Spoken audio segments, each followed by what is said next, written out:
Tawanye today, but you are on now. Gena maso. Okay, neyanziza mukulu Senkubuge.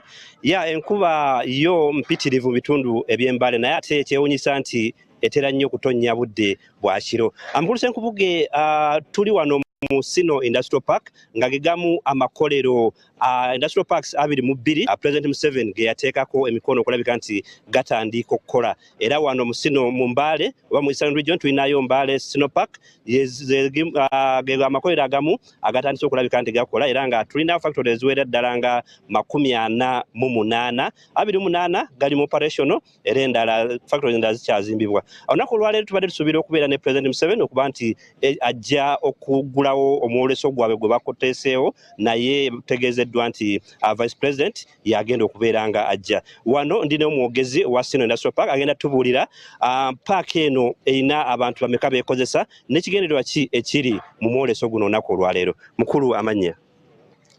Neyanzege mbasanyukidde aba Salt Media.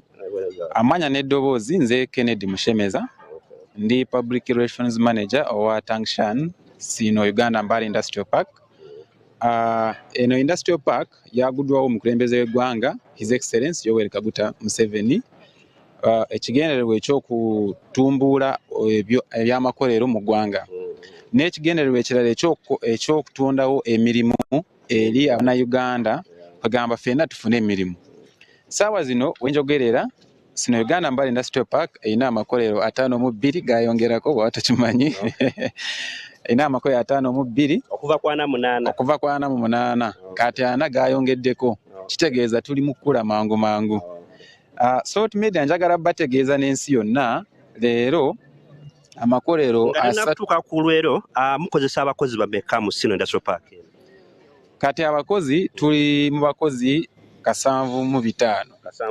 Mu lulimi olufuutifuuti tusobola okugamba tulina 7,500 workers abali mu paaka abakolera mu paaka kati essaawa zino.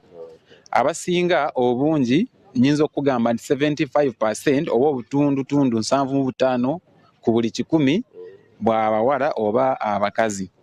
Kati obutundu 95 approximately bw'abavubuka. That's 25%. 95% by youth. Okay, by youth. Bakyali mu youth age bracket. Kitegeeza nti omukulembeze w'eggwanga ekigendererwa kye kiri mu kutuukirizibwa. Kati wetumiridde wano tuli mu trade show eya Sino Uganda Mbale Industrial Park.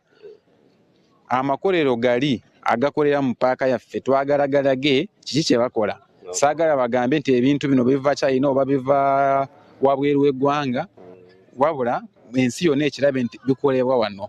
Kati byonna tubireese, twagala abasuubuzi abali eyo mu kikuubo abali eyo mu wholesalers bategeere nti Sino Uganda Mbale Industrial Park ebintu ebina mu bungi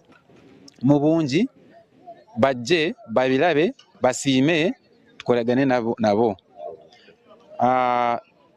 That's the main reason for this trade show. Okay. Omukulembeze w'eggwanga yandibadde ye chief guest naye kitegere twafunye amawulire nti Vice President ow'ekitiibwa Her Excellence agenda okubeera chief guest ow'omukolo guno. Era n'enkya tugenda hostinga omukulembeze wa office ya Prime Minister Right Honorable Robina Nabanja yagenda okujja wano okuggalawo omukolo guno. So twaniriza abantu bonna emiryango miggule bajje balabe betuyina, bajje balabe betukolera mu paaka, bajje batuwagire, bajje bategeere kiki ekiri mu Industrial Park. Emiryango miggule, entrance is free, mujje mwenna. Kale tweyanziza nnyo mukulu Senkubuge embeera bwetyo bweri wano mu Mbale Sino Industrial Park. Olwakadde sijja kubanga nsukaawo wano kankuddiza akazindaalo.